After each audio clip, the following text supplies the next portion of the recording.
A sponge diver breaks the surface off a tiny Greek island, gasping, terrified. He has just seen bodies at the bottom of the sea. Bronze arms, marble faces, a tangle of limbs scattered across the seabed 45 meters down. He thinks he has found a shipwreck full of corpses.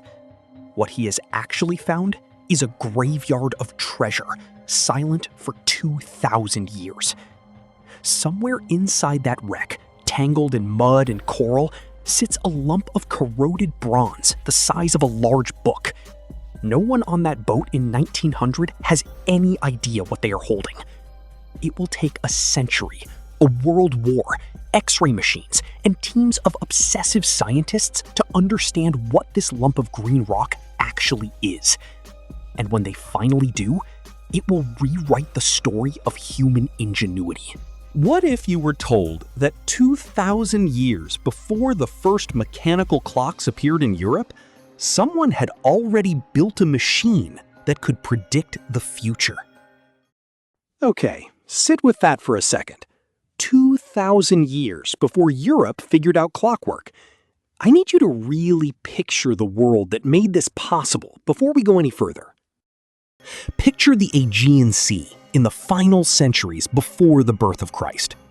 Trade routes stretch from Rhodes to Alexandria, from Corinth to Pergamon, carrying wine, olive oil, philosophy, and knowledge. This is the Hellenistic world, a civilization obsessed with the sky. Astronomers like Hipparchus of Rhodes are mapping the erratic path of the moon, noticing that it speeds up and slows down as it circles the Earth. Mathematicians are calculating the size of the cosmos with nothing but geometry and patience. Somewhere in this world, likely on the busy trading island of Rhodes, a workshop is producing something extraordinary. Bronze gears, cut by hand, some no wider than a coin. Dozens of them, meant to mesh together with a precision that would not be matched again for more than 1,000 years. The stakes were not abstract.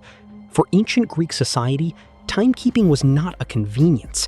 It was survival and religion combined. Think about that. No phones, no calendars pinging you. Getting the date wrong didn't just mess up your week, it could mean starving through a bad harvest. Farmers needed to know when to plant. Priests needed to know when to hold festivals. Whole cities organized their calendars around the 4-year cycle of athletic games, the same rhythm that gave us the modern Olympics. And everyone, from kings to sailors, feared eclipses, sudden darkness in the middle of the day, a sign that the gods were angry, or worse, that the world itself was unraveling. Whoever could predict an eclipse before it happened held something close to power over fate itself. That is the world this machine was born into. A world hungry for certainty, built by hands skilled enough to freeze the movements of the heavens into turning metal. Now, slow down with me, because this is where the story gets strange. In 1901, divers accidentally discover the wreck of a Roman cargo ship near the island of Antikythera. Statues come up first: bronze warriors, marble youths, jewelry, coins, glassware so delicate it seems impossible it survived the crushing pressure of the sea. And then, almost as an afterthought, a shapeless lump of rock and metal. It sits in storage for 2 years. Nobody touches it. Nobody notices it. The museum staff in Athens are too busy piecing together the more obviously beautiful statues. Then, on the 17th of May, 1902, an archaeologist named Valerio Stace is examining the fragments. He turns one piece over in his hands. And there, embedded in the rock, is a gear wheel. A single, unmistakable, man-made gear, cut with teeth so fine they could belong to a modern clock. He is stunned. He believes, correctly, that this must be some kind of astronomical instrument. You'd think that moment would make headlines instantly, right? Nope. What happens next is honestly one of my favorite parts of this whole story. But here is what the textbooks will not tell you. Almost nobody believed him. For decades, most scholars dismissed the idea outright. A geared calculating machine built by ancient Greeks centuries before anything remotely similar appears anywhere else in the historical record. It seemed impossible, too advanced, too far ahead of its time. So the fragment sat, largely ignored, while the mystery grew colder. It would take until 1951 for a Yale science historian named Derek DeSola Price to become obsessed with the object. He and a Greek physicist began X-raying the fragments in the 1970s, peering through the corrosion to see gears no human eye had seen since antiquity. Then came 2005, a turning point that changed everything. A team from Cardiff University, using industrial computer tomography scanners, essentially performed a CT scan on the ancient device. For the first time, researchers could see inside the crust-covered bronze without destroying it. What emerged was staggering. Not 1 or 2 gears, but evidence of 37 interlocking bronze gears, some so small they had to be cut with a level of skill that seemed to belong to a much later century. Inscription surface 2. Tiny Greek letters, faint as breath, packed into spaces smaller than your fingernail. Words describing the moon's phases. Words describing eclipses. Words describing the 4-year cycle of the games. This was not a toy. It was not decoration. This was a machine designed to be turned by a small hand crank. A machine that would set the pointers on its front face to show the position of the sun and moon against the backdrop of the zodiac. I want you to actually picture turning that crank yourself. A hand-built machine, no electricity, and the sun and moon just move across the dial in front of you. That's not ancient superstition. That's engineering. Turn the crank, and on the back of the device, spiral dials would track 19-year cycles used to reconcile the moon's calendar with the sun's. Turn the crank further, and another dial would calculate the Saros cycle, an 18-year rhythm the ancient Greeks used to forecast solar and lunar eclipses down to the day, and sometimes the hour. It even modeled the moon's uneven, wobbling orbit using a clever pin and slot gear system, centuries before anyone understood that orbits were elliptical. Feel that for a second. The builders did not know why the moon moved unevenly. They simply observed it, measured it obsessively, and built gears that replicated the pattern, without ever understanding the underlying physics. That is not just craftsmanship. That is genius, born from raw persistence. So here's the part that honestly bugs historians the most. This kind of skill doesn't just appear out of nowhere. So where did it go? So what happened to this astonishing knowledge?